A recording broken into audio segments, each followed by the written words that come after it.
Hello दोस्तों, मैं Prakash Kumar math by Prakash sir के यूट्यूब चैनल पर आपका स्वागत करता हूं।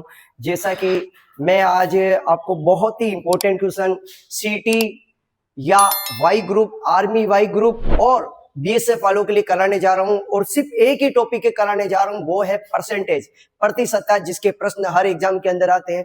मैं उसी परसेंटेज वाले टॉपिक के बहुत ही इंपॉर्टेंट क्वेश्चन आपको कराने जा रहा हूं। तो देखिए, ये मेरा पहला प्रश्न है जो दे रखा है 2000 रुपए का 10% का 20% का 30% कितना होता है। सर ये बड़ी नहीं होगी क्या ये लिखावट?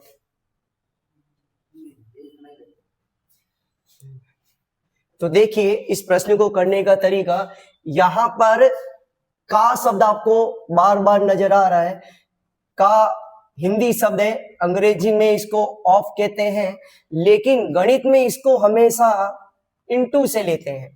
हिंदी में का होगा, अंग्रेजी में इसको ऑफ कहते हैं, लेकिन गणित में इसको हमेशा इनटू से लेते हैं। और प्रतिशत का मतलब, परसेंटेज का मतलब 1/100 होता है। तो यहां पर 2000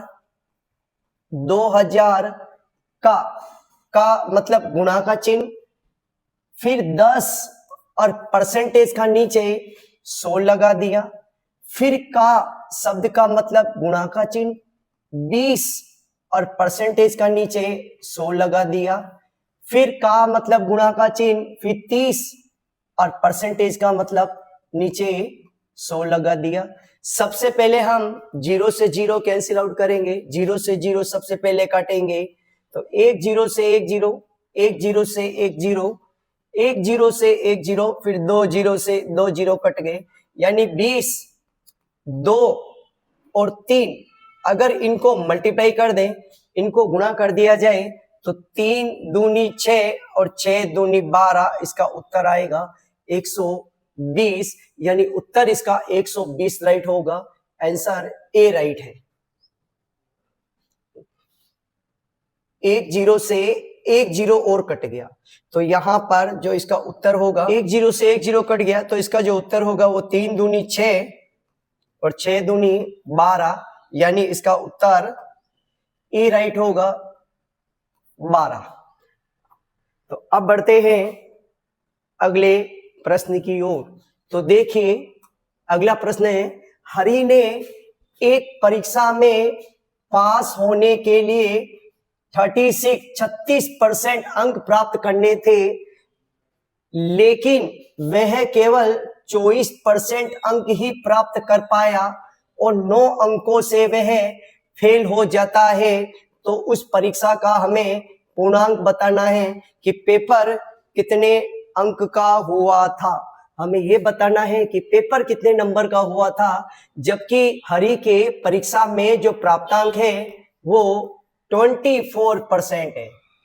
प्राप्तांक को अंग्रेजी में गेटिंग मार्क्स कहते हैं, लेकिन हरि उस परीक्षा में 24% अंक प्राप्त किए, जबकि उसको पास होने के लिए 36% अंक लाने अनिवार्य थे। यदि हरि उस परीक्षा में 36% अंक प्राप्त करता तो वह पास हो जाता, लेकिन वह उस परीक्षा में केवल 24% अंक ला पाया और 9 अंकों से फेल हो गया। हरि उस परीक्षा में 9 अंकों से फेल हो गया, लेकिन अगर परसेंटेज में देखें तो परसेंटेज के हिसाब से वो कितने परसेंटेज से फेल हो गया, तो यहाँ पर 24-36 यानी 12% से वे फेल हो गया। यहाँ पर मुझे ये पता लगाना है कि जो पेपर हुआ था वो कितने नंबर का हुआ था। पूर्णांक पता लगाना है कि पेपर कितने नंबर का हुआ। तो देखिए, एक छोटी सी ट्रिक है, उसको याद करना। आप ऊपर अंतर और नीचे परसेंटेज में अंतर,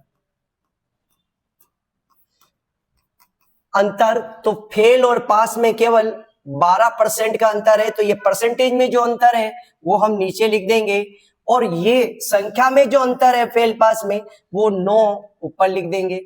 अगर परसेंटेज का चिन्ह हटावे तो ऊपर 100 लगा देंगे, नीचे रह जाएगा केवल 12। तीन तरीका 9, 3 चौक 12 और 4 से 100 कट गया 25 बार, यानी 25 तिया 75 अंक पूर्णांक हो गया, यानी जो पेपर हुआ वो 75 नंबर का हुआ था। अब बढ़ते हैं हम अगले प्रश्न की ओर।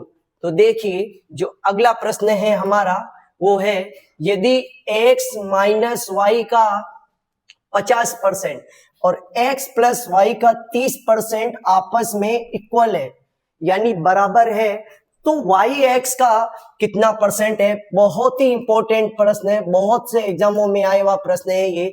तो देखिए इसको ट्रिक से कैसे करेंगे।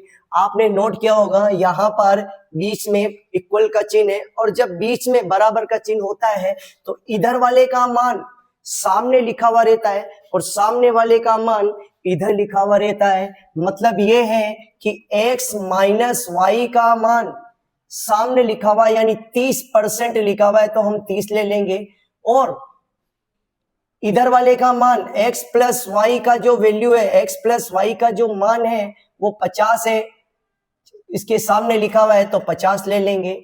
सेकंड समीकरण हो गई। तो यहाँ पे दो समीकरण बन गई कि x माइनस वाई का मान 30 होगा और x प्लस वाई का मान 50 होगा।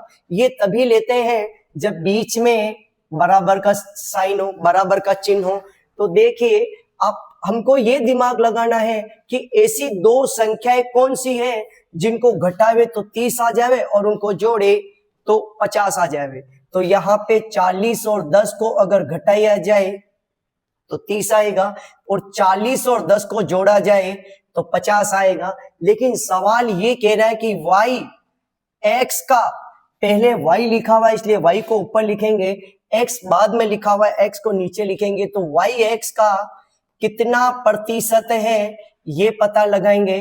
तो यहाँ y का जो मान है वो 10 है, y का जो मान है वो 10 है, x का जो मान है वो 40 है, और इनटू में 100%। एक जीरो से एक जीरो कट गया। अगर 100 में 4 का भाग दे दिया जाए तो 25 बार जाएगा, तो इसका उत्तर आएगा 25%, यानी 25% उत्तर बे राइट होगा इसका। अब बढ़ते हैं अगले प्रश्न की ओर। तो देखिए अगला प्रश्न है, एक आयत की लंबाई में 30% की वृद्धि कर दी जाए। आयत अंग्रेजी में इसको रेक्टेंगल बोलते हैं, और ये है आयत, ये है इसकी लंबाई। लेकिन आयत की लंबाई को 30% बढ़ाना है। आयत की लंबाई में 30% की वृद्धि करनी है, और आयत की चौड़ाई में 20% की कमी करनी है। लंबाई को तो 30% बढ़ाना है और चौड़ाई को 20% कम करना है। अब प्रश्न ये कह रहा है कि अगर लंबाई को 30% बढ़ा दिया जाए और चौड़ाई को 20% कम कर दिया जाए तो इसका जो एरिया है, इसका जो क्षेत्रफल है, उसमें कितने प्रतिशत की वृद्धि या कितने परसेंट की कमी होगी। यानी इसका क्षेत्रफल पहले से ज्यादा बढ़ जाएगा या पहले से कम हो जाएगा। अगर बढ़ा तो कितना परसेंट बढ़ेगा और कम हुआ तो कितना परसेंट कम होगा। तो देखिए इसको बड़ी ट्रिक कैसे करेंगे। हमें यहाँ पर क्षेत्रफल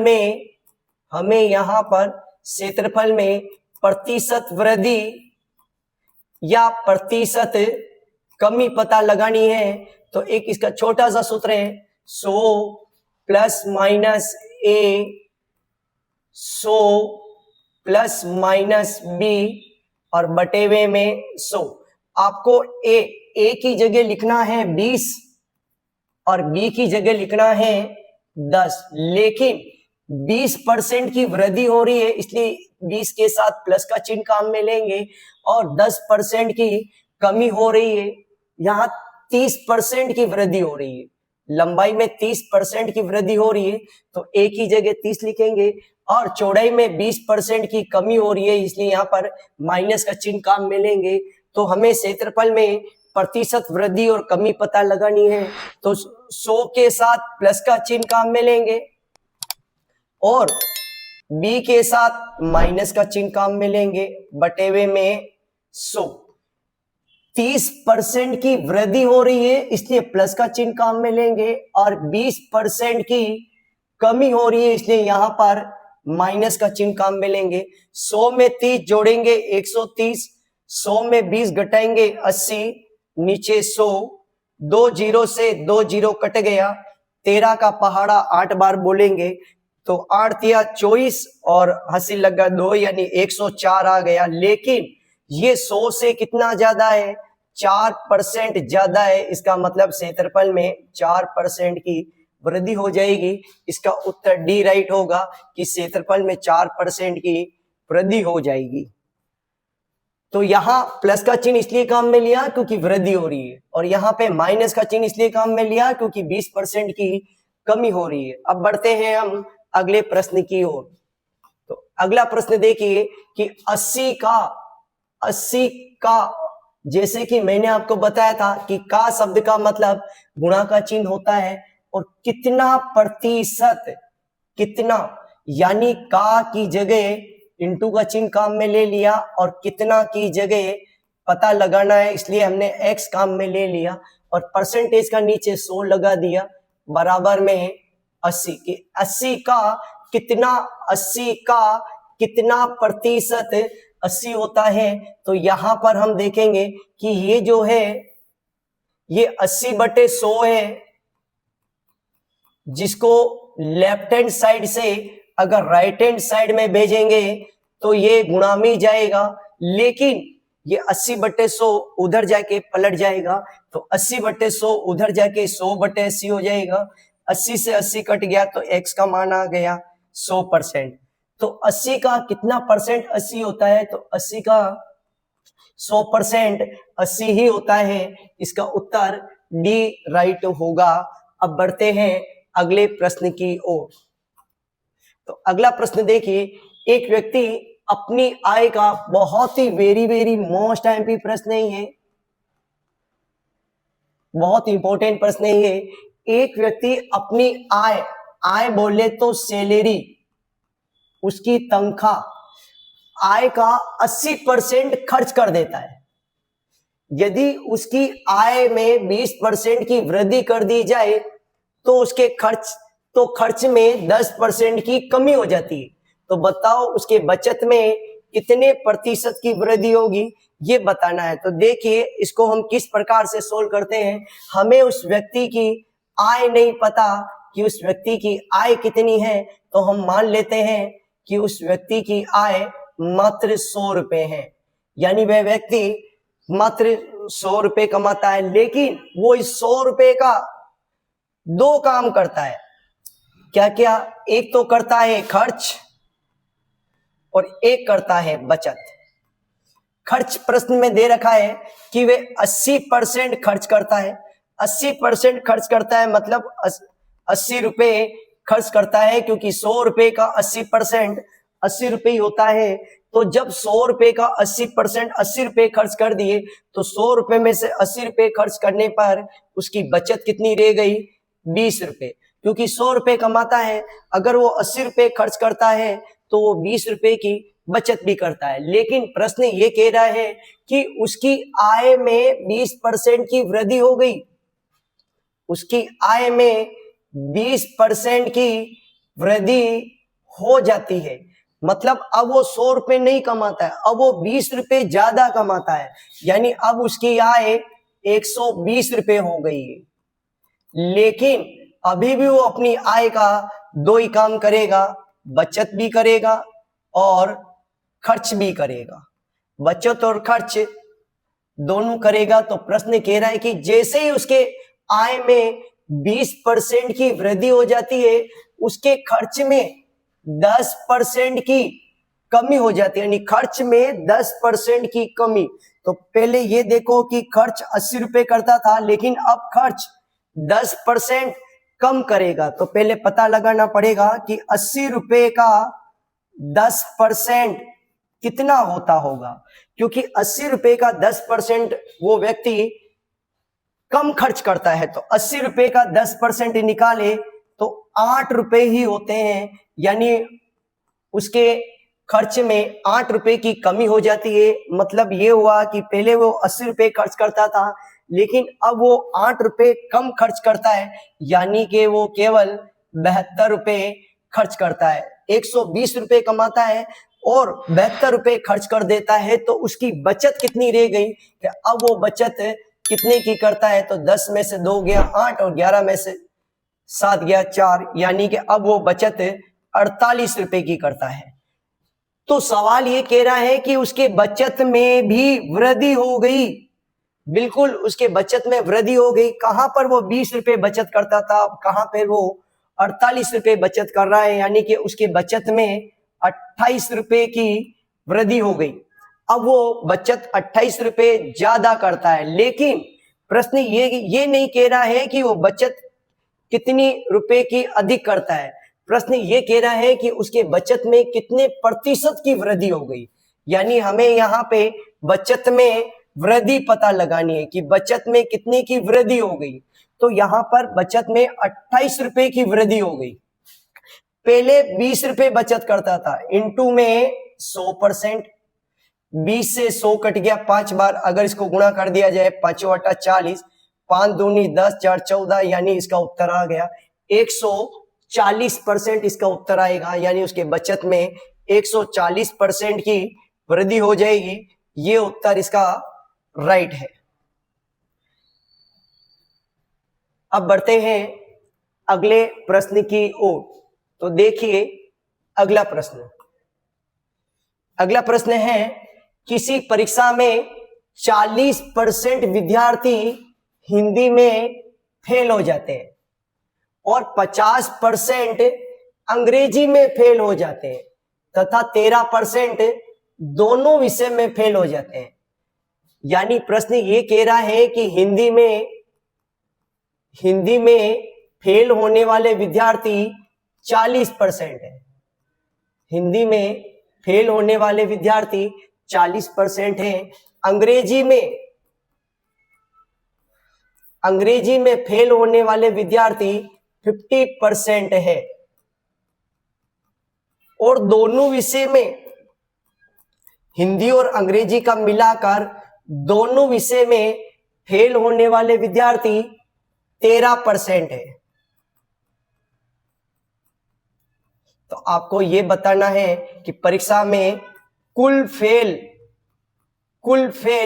कितने प्रतिशत विद्यार्थी होते हैं। तो आपको कुल देख के इन तीनों को जोड़ना नहीं है। यहाँ पे ए और बी को तो जोड़ना है, लेकिन सी को घटाना है। मतलब ये आपके लिए ए है, ये आपके लिए बी है और ये आपके लिए सी है। तो ए और बी को जोड़ के सी को घटाना है। मतलब 40-50 को जोड़ा तो 90 और 90 में से 13 घटा दिया, क्योंकि 13% दोनों विषय में फेल होते हैं।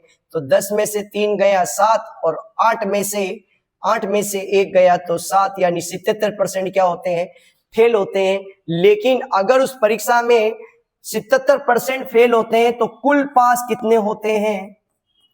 कुल पास कितने होते हैं? तो 100% होता है।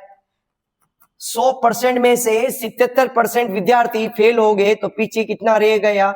23% विद्यार्थी, 23% विद्यार्थी पास होते हैं। लेकिन हमें प्रश्न में ये कह रहा है कि कुल परीक्षार्थी यानी परीक्षा में बैठने वाले टोटल विद्यार्थी कितने थे, जबकि 69 विद्यार्थी दोनों विषय में पास होते हैं।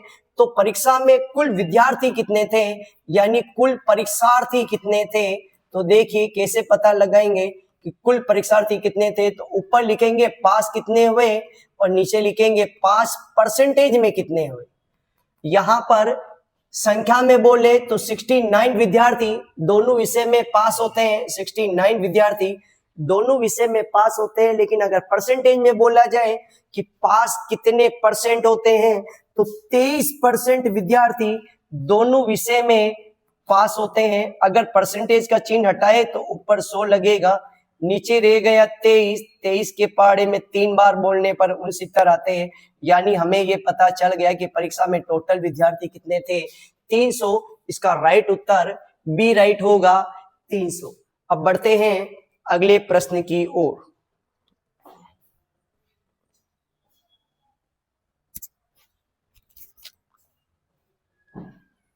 अब बढ़ते हैं अगले प्रश्न की ओर। तो देखिए एक चुनाव में 2 उम्मीदवार थे और वहां पे जो वोट पड़े, कहीं किसी गांव में, किसी नगर में कहीं पर चुनाव हो रहा होगा और उस नगर में वोट पड़े 9,000 वोट, यानी कुल मतदान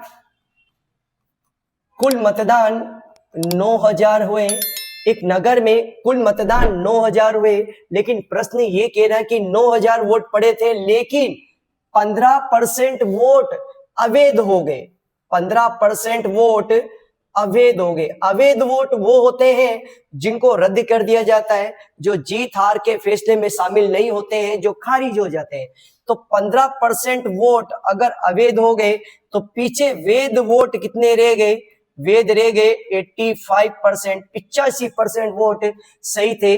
अवैध वोट कभी भी जीत हार का फैसला नहीं करते, वैध वोट ही जीत हार का फैसला करते। तो इन्हीं वोटों में से, वैध वोटों में से ही एक उम्मीदवार जीता होगा और एक उम्मीदवार हारा होगा। लेकिन प्रश्न कह रहा है कि जीतने एक उम्मीदवार को वैध मतों का 52% वोट मिले, और हम जानते हैं कि जिसको 52% वोट मिले होंगे वो उस मतदान में जीत गया होगा। तो फिर हारने वाले को मिले होंगे कितने? 48%। हमें यही पता लगाना है कि दूसरे उम्मीदवार को कितने वोट मिले, यानी हारने वाले को कितने वोट मिले, हमें ये बताना है। तो पहले 9,000 का 85%, 9,000 का 85% निकालना पड़ेगा, क्योंकि 9,000 का 85% वोट वैध थे, यानी सही वोट थे। तो 9,000 का 85% कितना होता है? 2 जीरो से 2 जीरो कट गया। अगर 85 और 90 को गुणा कर दिया जाए तो कितना आएगा? 9 पंजो 45, 9 आठे 72, 4 76, यानी 7,650 वोट वैध वोट थे, यानी सही वोट थे। और पीछे जो बच गए वो अवैध वोट थे, जिनसे हमें कोई लेना देना नहीं है। तो यहाँ पर जो वैध वोट थे वो 85% थे, यानी 7,650 वोट वैध थे। लेकिन प्रश्न ये कह रहा है कि इन्हीं वोटों में से हारने वाले को केवल 48% मिले, क्योंकि दूसरे उम्मीदवार को कितने वोट मिले? दूसरा बोले तो हारने वाले को कितने मिले? तो 48% मिले। तो 7,650 का 48% पता लगाना पड़ेगा कि 7,650 का 48% कितना होता है, क्योंकि 48% वोट हारने वाले को मिले हैं। तो परसेंटेज का नीचे 100 लग जाएगा, 1 जीरो से 0 कट जाएगा, 2 पंजो 10, 2 से ये कट जाएगा 24 बार, और 5 से ये कट जाएगा, 5 एकम 5, पचम 25 और 5 3 15। अगर 153 और 24 को गुणा कर दिया जाए तो 4 3 12, हंसी लगा 1, 21 का 1, 6 और 30 आएगा, यानी 30,672 आएगा। तो 30,672 वोट हारने वाले को मिले होंगे। तो इसका राइट उत्तर डी राइट हो गया, 3,672 वोट। अब बढ़ते हैं अगले प्रश्न की ओर। तो अगला प्रश्न देखिए, प्रश्न है यदि किसी संख्या के 75% में 75 जोड़ने पर वही संख्या प्राप्त होती है, वही मतलब जो हमने यहाँ लिखी किसी संख्या, वही संख्या यहाँ पर प्राप्त होती है, तो वह संख्या कौन सी है? तो इसको करने का तरीका देखिए, इजी वे में करेंगे। अगर ऐसा प्रश्न आ जाता है और हमें संख्या पता लगानी है, तो आप कितने जोड़ने की बात कर रहा है? 75 जोड़ने की बात कर रहा है, उसको तो हम ऊपर लिख देंगे। और अपन जानते हैं 100% होता है। अगर 75% एक तरफ जाता है तो दूसरी तरफ केवल 25% रह जाता है। तो हम यहाँ पर दूसरी साइड वाला 25% यूज में लेंगे। परसेंटेज का ऊपर 100 लगा देंगे, नीचे रह गया केवल 25। 25 के पावड़े में 75 आते 3 बार, यानी इसका उत्तर हो गया 300, यानी ए राइट है। आप चाहो तो इस प्रश्न को ऑप्शन से भी कर सकते हो। ऑप्शन से किस प्रकार करोगे कि हमें 300 का, क्योंकि उत्तर 300 है, तो 300 का 75% बताना है कि 300 का 75% कितना होता है। 2 जीरो से 2 जीरो कट गया, 2 जीरो से 2 जीरो कट गया, तो बच गया कितना? 3 पंजो 15, और तीनों 7 21 और एक भाई 225, और अगर उसमें 75 जोड़ दिया जाए तो 225 में 75 जोड़ने पर वापस 300 ही आ जाता, तो वही संख्या आ जाती है। प्रश्न भी ये कह रहा है वही संख्या प्राप्त होती है, तो 300 ही प्राप्त हो रहा है, यानी इसका उत्तर ए 300 राइट है। और अगर आप ट्रिक से करना चाहते हो तो आप इस प्रश्न को इस तरह से कर सकते हो। बहुत अच्छा प्रश्न है, बहुत इंपॉर्टेंट प्रश्न है। तो दोस्तों आप प्लीज मेरे चैनल को सब्सक्राइब कर ले और ज्यादा से ज्यादा शेयर करें, ताकि उन बच्चों को फायदा मिले जो ऑफलाइन एग्जाम की तैयारी कर रहे हैं। शेयर करें, कमेंट करें। Thank you.